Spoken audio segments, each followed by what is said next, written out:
Hello everyone, it is I, J5 the Hyperforce. You know, the guy who invented Hyperforce All-Stars. And welcome to the episode 7 commentary track. You know, like Hyperforce All-Stars episode 7 commentary track. This is Darkwing Hyperforce. One of the brother episodes to, well, episodes 7 and 8 were developed alongside each other. You see, the thing is, throughout the Easter break, while I was at college, in the Easter break, I wanted to make another Hyperforce All-Stars episode. So, I had the plot for Darkwing Hyperforce in the back, like, on my stash, for a while now. I actually wrote the plot.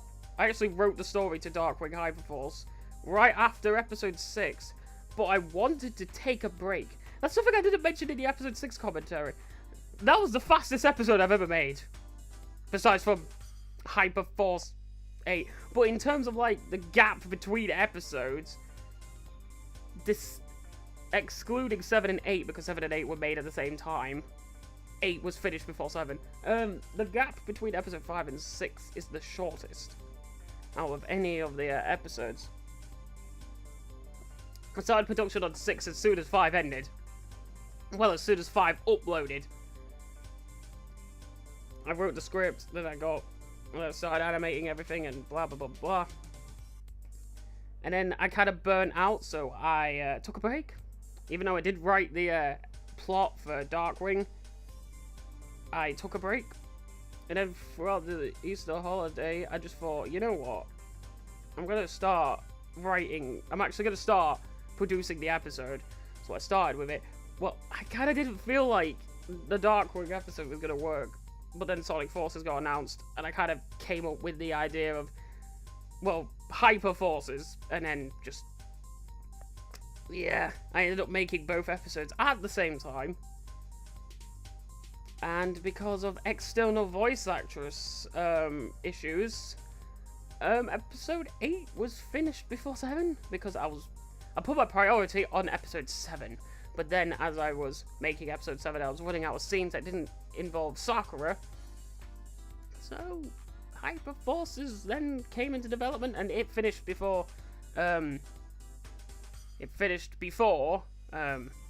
Darkwing was finished, because I specifically designed Hyperforces to contain characters that are voiced by me. Only characters voiced by me, because I'm reliable. I can trust myself. I'm a bit of a dick, but let's actually start watching the episode. This may be the final episode that was made. You know, the final episode that was finished, but it's 7th in the production order. It started development. If you want to count the script writing as part of development, this episode started first, but it ended last. Because Hyperforces was kind of made in, like, I want to say a month. Also, is it me or is the aspect ratio just growing? It feels like it.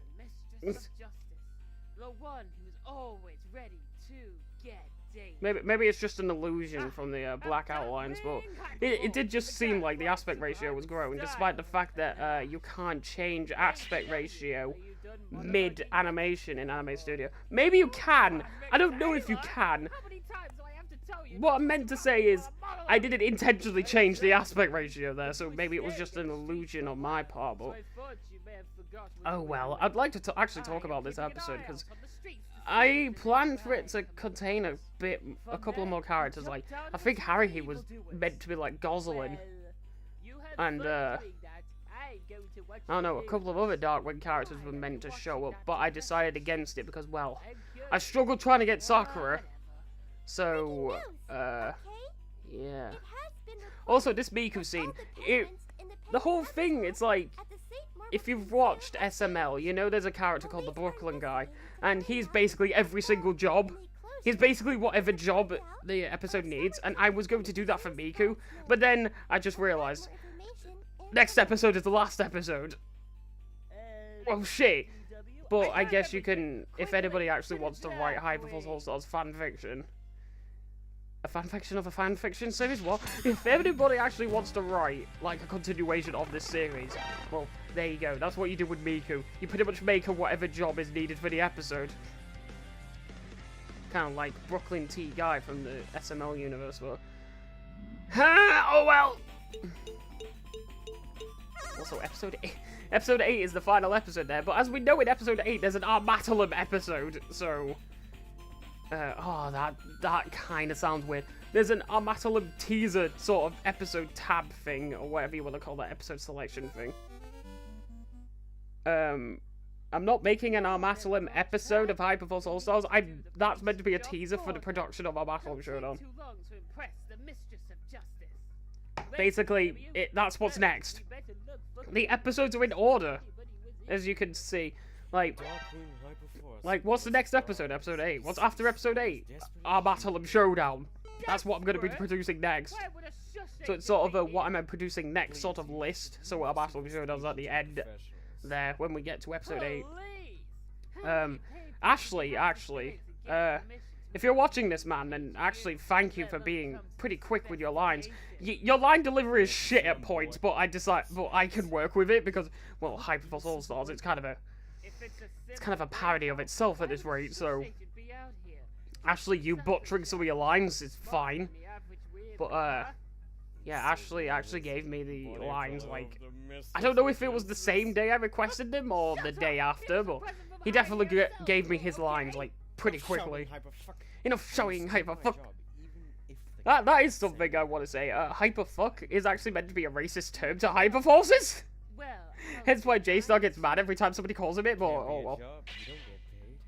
It's meant to be a racism joke, but if it doesn't portray it like that, then that's kind of actually better because you mentioned the word racism on the internet, and I can feel the collective shaking of Tumblr White Knight swords right now. Well, it's not racist, it's speciesist, because hyperforces are established to be a different species, like a subset of human, so they're sort of not human, but they resemble humans in a way. The hyperforces were never really explained that well, just that they were altered humans, in a sense, explaining J-Star's bloody speed, despite the fact that actually J-Star's speed is now because of his impact blitzer. J-Star's entire power is cut in half if he's removed from the impact blitzer. Like, half of his power comes from that weapon, hence why it's always on him at all times.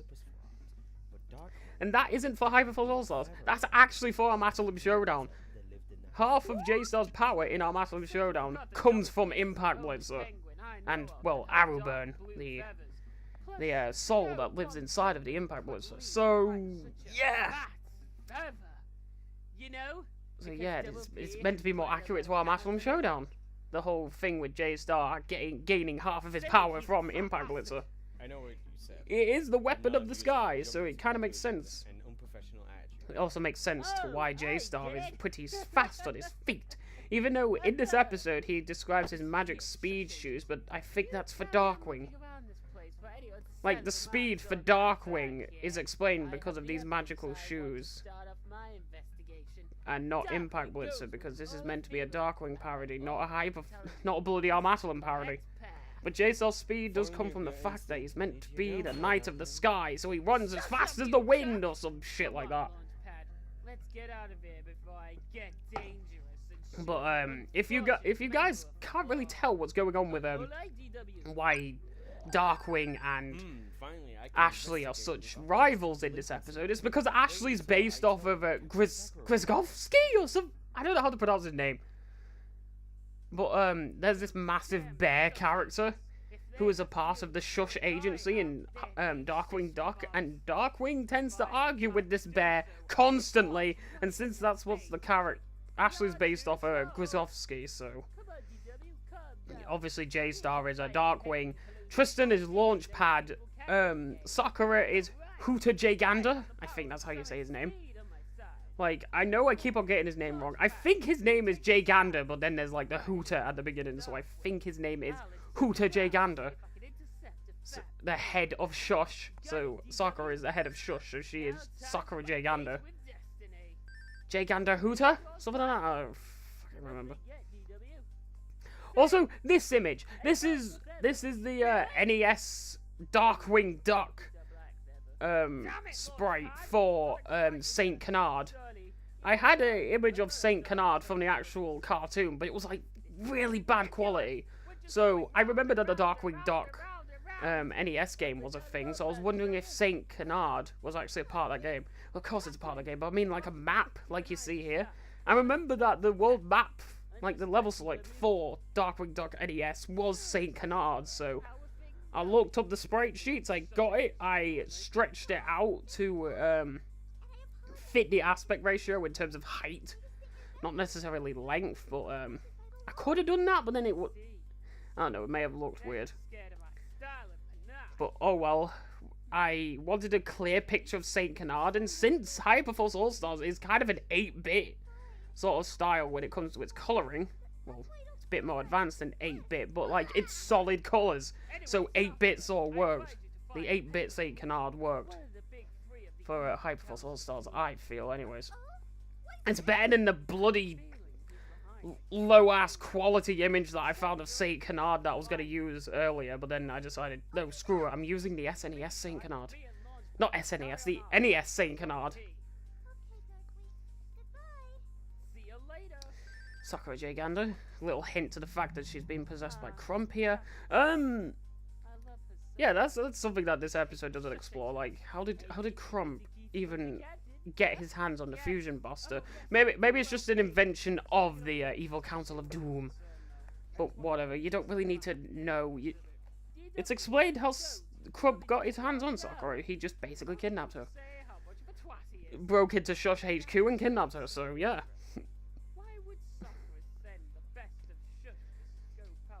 It's like, you gotta remember, this is Hyperforce All-Stars. The plots are not gonna be too detailed. Even though this is probably one of the more detailed plots, because it's a parody of a Darkwing episode. There's meant to be a bit of mystery, so trying to figure out what's going on is a part of the episode's ideology.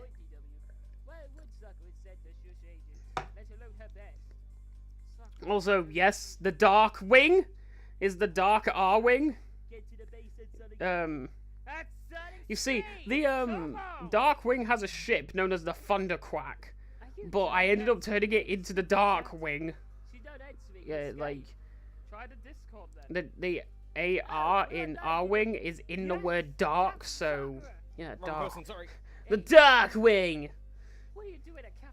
But yeah, it should actually be called the Thunder, like the Thunder Wing or whatever. But you know.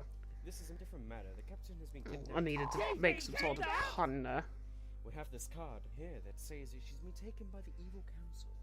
The evil council of doom. Also, the newer models that were used for episode 5 onwards, I designed all of them to have multiple angles to them because the model has like 3 different angles to them. Sort of this back to the camera look, the standard 3/4 look, and then the straight on look, which is what Ashley's got right now. I used to have it so that it's just, oh, I would only make one certain position for the characters, and I'd have to use that, but when I started making the 2016 models, I decided to give everybody the 3 different poses of the standard 3/4, the back to the camera sort of 3/4, and the straight on front model. I mean, if I really wanted to, I could have it so then it's only one model and it would be able to shift between angles, because I have an idea on how to have that work, but sort of just easier for me as well than being different models. But oh bloody well! With every character at least having 3 different positions, I am able to make a bit more dynamic posing for the characters. For example, J Star and Tristan was able to look at something in the background. Holy shit! Also, the whole design of the TV is actually meant to be a reference to how The level select worked in DuckTales. Just like looking up at this massive ass computer. Which would later get reused in episode 8 because I was lazy. Also, here comes a scene with a couple of gags. The nothing null line was specifically written to contain type null, as you'll see after the captain's bra. That was rigged. Nothing type null. Sort of a visual gag there. Also, Darkwing, like a picture of Darkwing in the background. I wonder if Sakura-Yui has a crush on Darkwing. I don't know, it's meant to be a fusion of Darkwing and Hyperforce. Also, that has to be the best physical gag that this series has ever done. Just the Darkwing hacking device, which is totally not an armate gauntlet, being thrown at J-Star's head and he just gets smashed onto the floor. Like, that is... I feel like that's the best timed physical joke in the series. I don't know, maybe it's not, but to me it seems like it.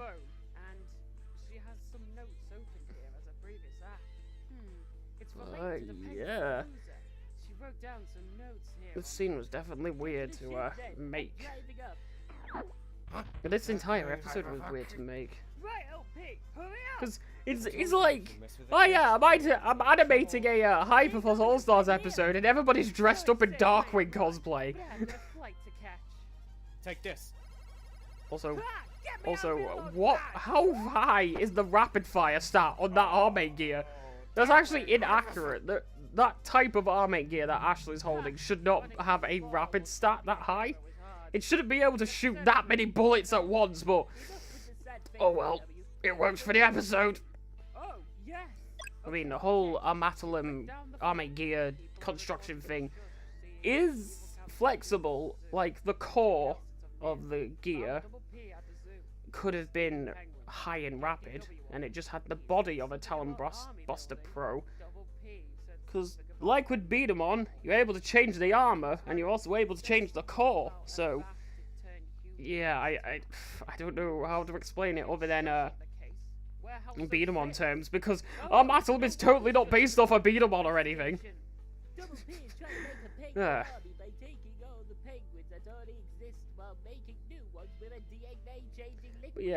if you want to think about plots, like, I guess this episode is the most plot heavy. Even though 5 and 8 are also a thing, but this plot is meant to be reminiscent of a Darkwing Duck plot. A little abridged, because Hyperforce All-Stars has just abridged everything, but, you know.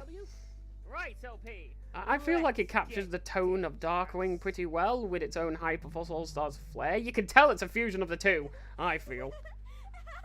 Also, reused asset from episode 5, but I made it longer and taller. This scene, you know, this set was made longer and taller. Also, the fucking penguin device in the background.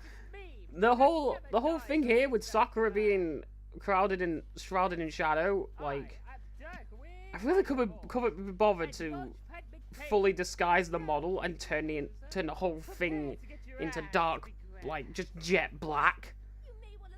Oh well, couldn't be asked anyways. There was actually something was actually meant to be in production.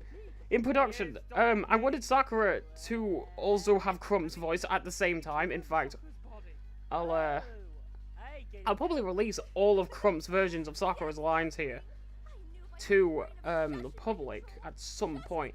But Sakura, in this scene, Sakura and Crump were meant to talk at the same time. But since Trina, yeah, is that how you say her name? Yeah, Trina. Since Trina delivered her lines so differently to how I did as Crump, well, some of them were different, some of them match. I couldn't be asked to redo Crump's voice line, so I just had it so then Sakura was speaking. But you gotta remember, this isn't Sakura, this is Crump. And Crump is the main villain of the episode, so I know that'll make a lot of Crump fans happy. Also, J-Star's anger.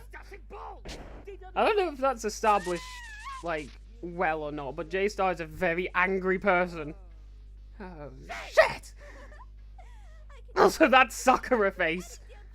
The thing is, with Sakura's posing here, I was trying to make it as Crump as possible, but I don't know if I did that right. Take a shot of this. Because Crump would normally have his hands on his hips. Like, not fist up, like most characters would tend to have it. He would just have his flippers on his hips, which is what I tried to do for Sakura's model there, but... I don't know, does Sakura invoke Crump body language or what? I won't be taken down as shut up! Also, that little side gag of J-Star and Darkwing splitting in two, that was originally just meant to be a gag.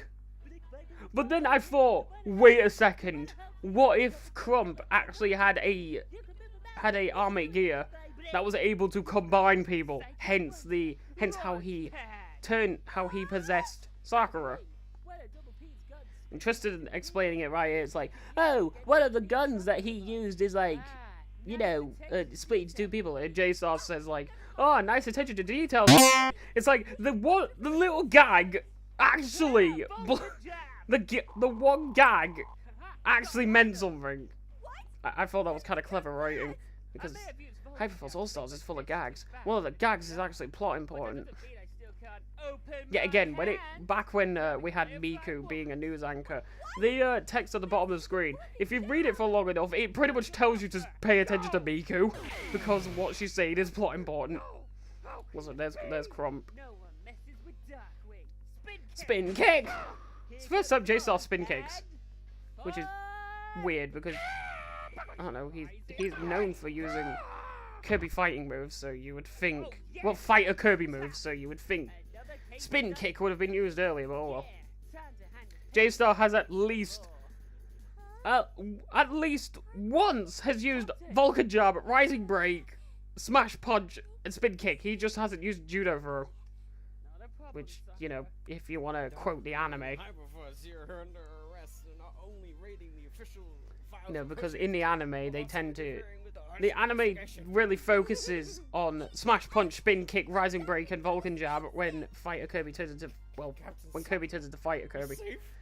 And then, yeah, Judo Throw, which was dubbed as Judo Toss, was mentioned once in the Kirby anime. And it was when, it was back when, they did the quiz show. There were 5 contestants, and I guess they wanted them all to shout different things, so they had to bring in Judo Throw, because, I don't know, they only really focused on 4 bloody Fighter Kirby attacks. Despite the fact that they could have also used Force Blast, which really was just Smash Punch in that series. Well, also Crump's face. This scene here with Ashley sort of disturbing them all, that's meant to be a behind-the-scenes thing, like the episode, like it was meant to cut there, but then Ashley just sort of broke down, just like, what the hell? He gets to have a kiss from his crush, but I can't get my noir rescue movie? It's like, that was meant to be behind the scenes, I guess you could say, of the movie production that J-Star was going through. Because you gotta remember, this episode isn't just a crossover, it's a part of the movie All-Stars 2-parter. So this is J-Star recording a movie. This is meant to be a movie. You know, a short movie that J-Star makes.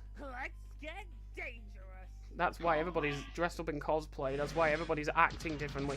Like